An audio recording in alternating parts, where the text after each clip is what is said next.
Hey, what's going on? It's your girl Mz Bratt and you can catch me on Amaru Don TV. It is what it is. Peace. So let's talk forward. Now you've got your deal with Atlantic. Tell me how that all came together. It was a really long process signing with Atlantic. I was working with my A&R for about 6 months before I even signed the deal. I was just grafting and kind of finding myself. That's when I made Selector and Get Dark. I was really trying to find my sound and what I'm about, but they really did help, and then in the end we signed the deal, so it worked out. Were you nervous at all, apprehensive at all, because with the last situation it didn't go accordingly to plan, so signing so major, what you feeling about that? Yeah, with the last situation I was really young and musically I didn't know what direction I wanted to go in. I feel like with this deal, they really took time, helped me find myself, and I have a huge say in what I'm going to be releasing and what music I make as well. So I think it's definitely for me. But then, just giving advice, when people actually are signing their first deal, say for example someone's young and they're signing a deal, what advice would you give them, like, of things to look out for to protect their creative control?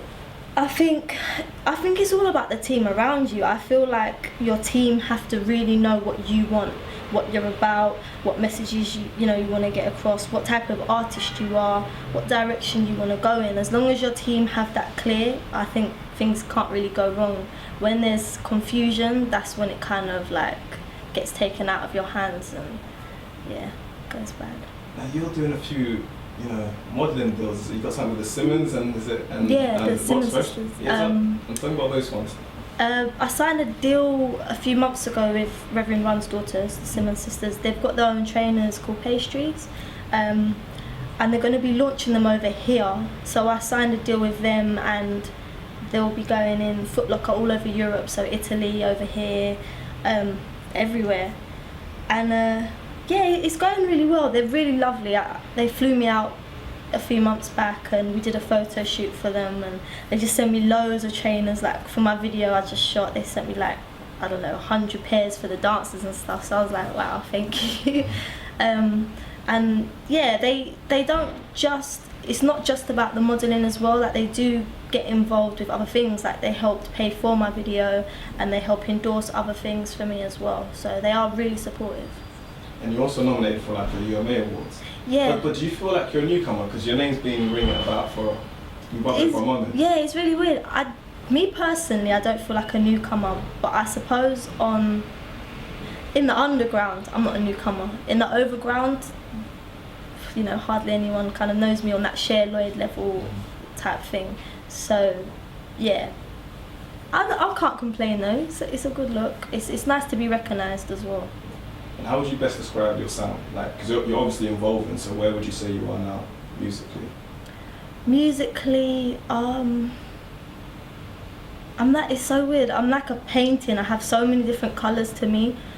I never like to put myself in one kind of box, but I love doing drum and bass because I grew up around that, and jungle, hence Selector. I love Get Dark because I love to get lyrical.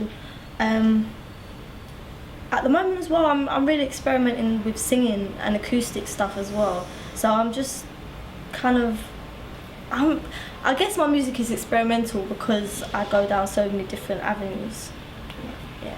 So obviously you must be still working towards an album. Yeah. Any producers that you could talk about who you're working with, or people you actually may want to work with for your album? I've actually been working with loads of producers. I've worked with Future Cut, who did Wretches, Unorthodox. Invisible Boys, who did Jessie J's Do It Like a Dude. Daneo, worked with him quite a lot. These really cool guys called LV, look out for them, they're wicked. Rafi, who's part of Labyrinth's camp as well. I have worked with Labyrinth. It's weird, we worked like 3 years ago. Haven't worked since because he's been so busy, but it would be wicked to get back in with him. And I want to work with Shy FX, so yeah. Coming for it out there. Yeah. Obviously, the grime scene, you've been affiliated with a lot of artists. Like, for you, who stands out as like the artist that you most look to as like, yeah, that's the person who's really doing big things within the grime scene? In the grime scene, ooh, there's a lot of up and coming MCs. There's Mike Righteous, who's up and coming. He's quite deep. Grime though, Maxstar just signed a deal with SBTV.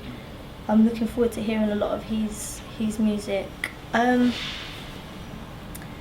Dot, we just done a Dot Rotten, just done Speeding By. He just got signed as well to Mercury Records. There's loads of up and comers to look out for. Is it difficult though, from being an up and coming artist to transition into trying to be a commercially viable artist? Like, because you're in a process to trying to get over the wall. So, what kind of obstacles did you find? You have to kind of keep both sides happy. Like, if you go too commercial, then you lose credibility in the underground. If you keep it too underground, then the overground don't really get it. So it's just keeping a balance between the two, which is, it's not really difficult. It's kind of, for me, it's really exciting. It's like an experiment. Yeah, I just find it really exciting. About 3 to 6 months later, you'll go into depression. And I was like, really? Why would I go into depression? What the hell? Happiness, that's my target. But right now I feel like I'm on the R6. Down a long, long road full of hardship. The barrier's there till I barge it. But I'm carrying fear in my basket. They ain't carrying souls like a casket. Cause half of these artists asked to get asked.